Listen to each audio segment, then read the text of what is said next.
Bienvenue, je suis Hosna, Cardamome, c'est mon podcast et j'y exprime une voix, parfois plusieurs même, sur la vie intime et affective, la féminité, la santé, la société et la spiritualité. Je rappelle que j'ai une sensibilité toute particulière pour faire des ponts entre les sciences, les médecines et les spiritualités traditionnelles, ce qu'elles savent, ce qu'elles ont enseigné et ce que aujourd'hui les sciences modernes commencent à nommer. Pour moi, ce sont des choses qui ne se séparent pas, alors on ne les sépare pas et c'est parti pour ce prochain épisode.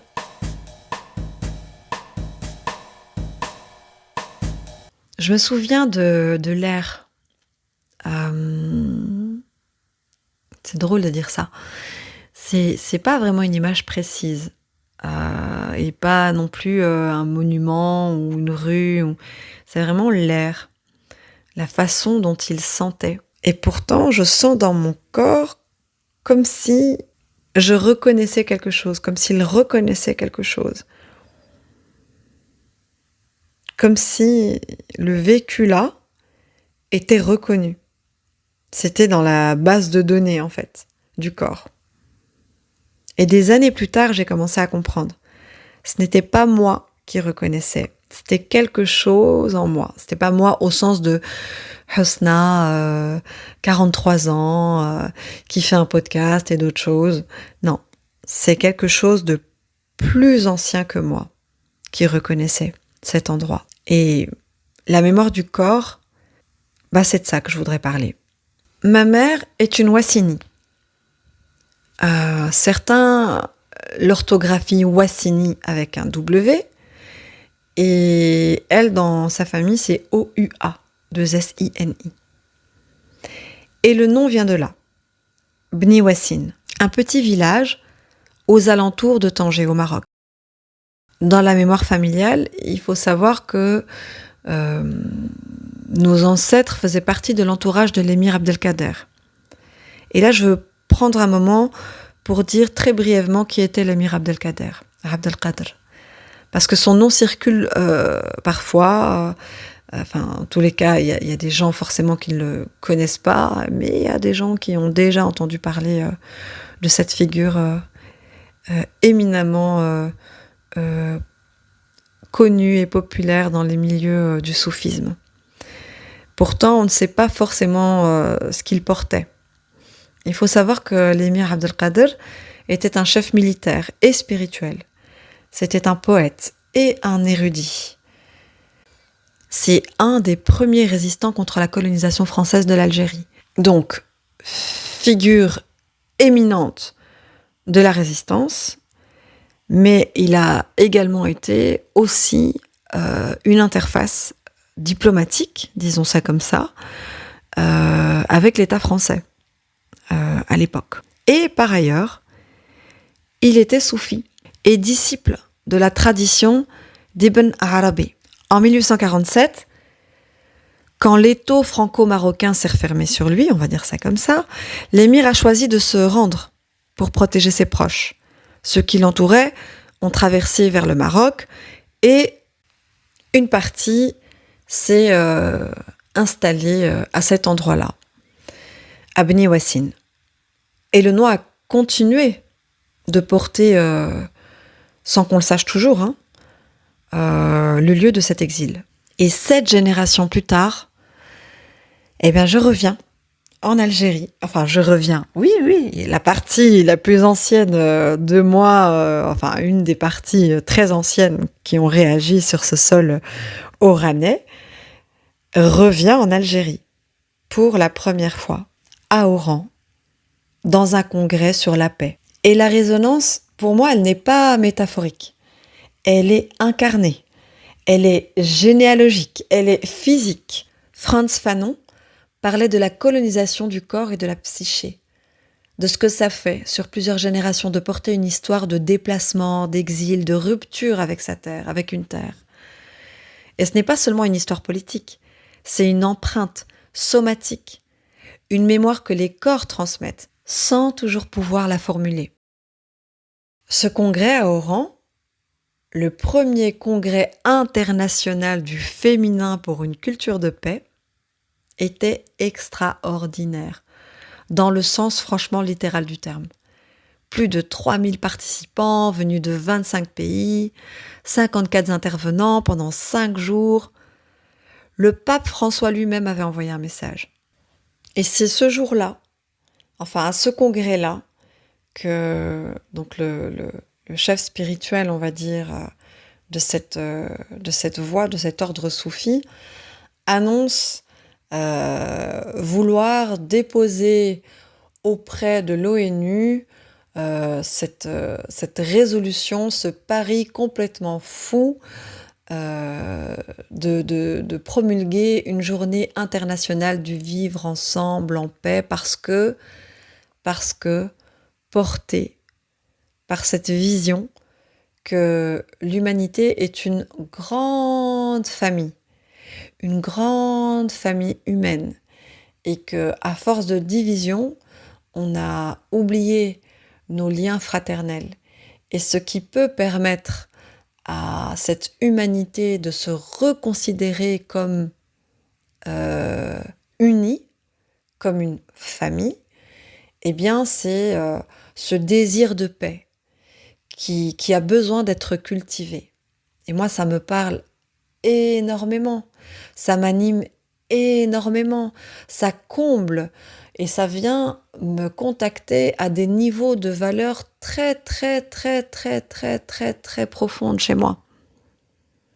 Et c'est là, dans ce congrès, dans ce mouvement, vers Valérie Collin-Simard, une des intervenantes qui avait ouvert le bal des interventions, des conférences avec sa prestation, on va dire ça comme ça, sur le féminin et le masculin, et plus précisément la réconciliation du féminin et du masculin, que j'ai rencontré Lionel Abdelmalik, mon conjoint. Nous voulions tous les deux lui parler. Nous nous sommes croisés en allant vers elle, nos regards se sont rencontrés, et je sais pas, il y a eu tout de suite, je sais pas, une petite étincelle qui a fait qu'on a baissé les yeux, tous les deux. Lui était venu avec Terre et Humanisme, l'association fondée par Pierre Rabhi, ce paysan philosophe, cette âme exceptionnelle qui a quitté notre terre en 2022, il y a 4 ans.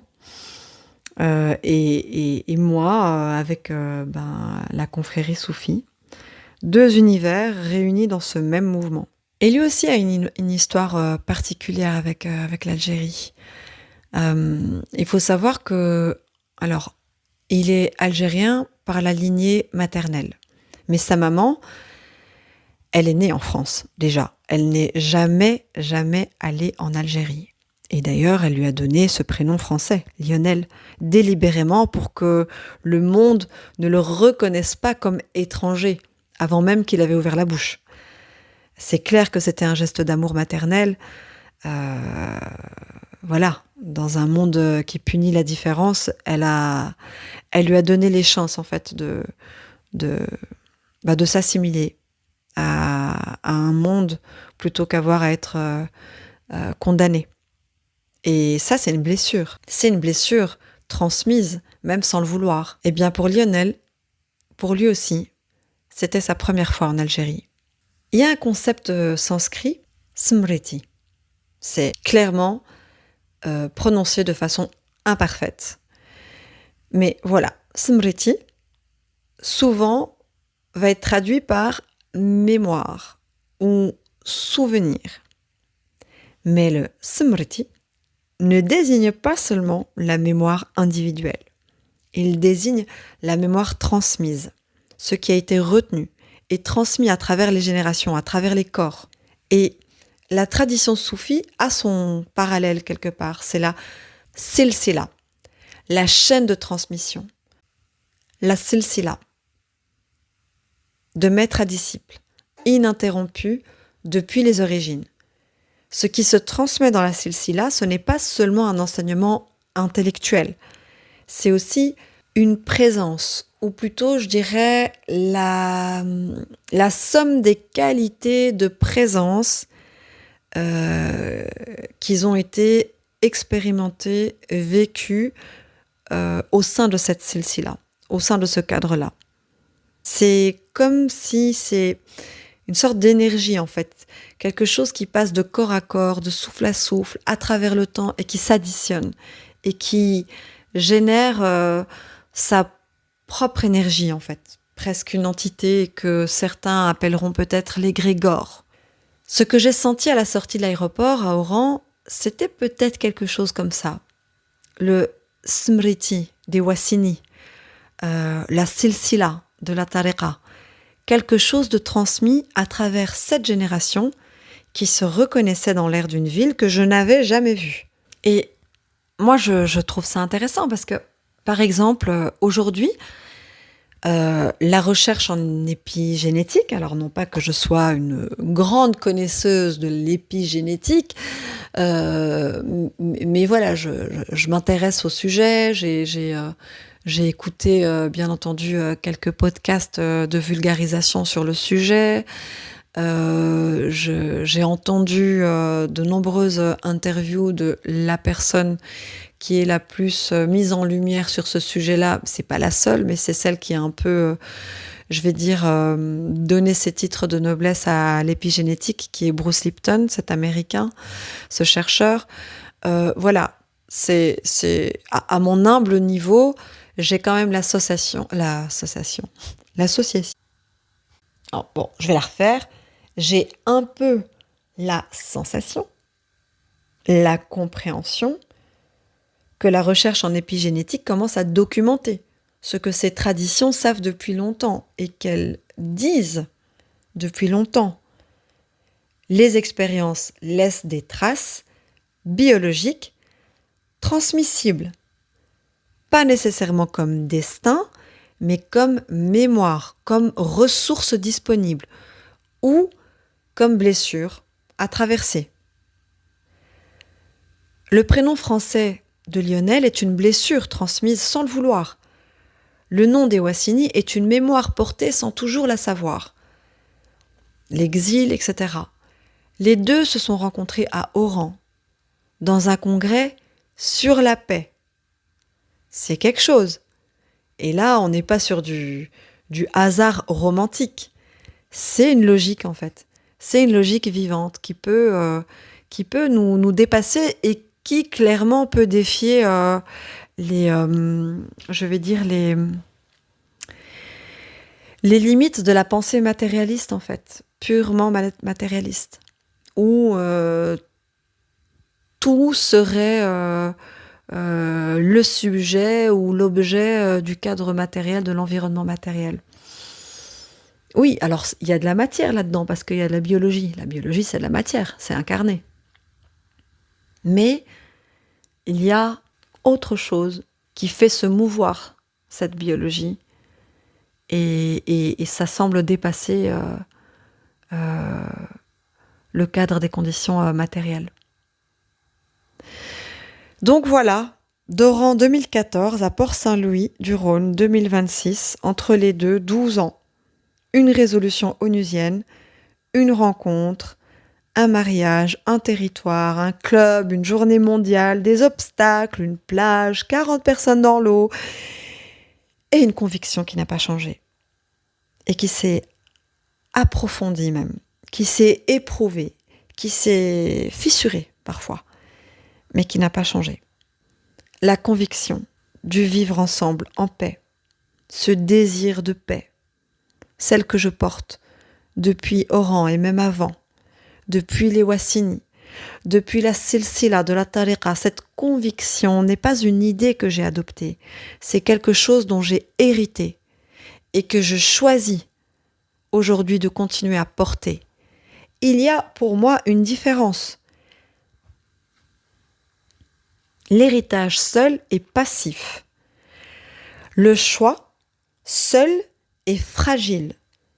Mais les deux ensemble, l'héritage et le choix délibéré de continuer, ça tient autrement Ça tient parce que ça a des racines plus profondes que la seule volonté individuelle. Et je dirais même que ces racines, aussi loin sont-elles, aussi profondes sont-elles, elles sont porteuses.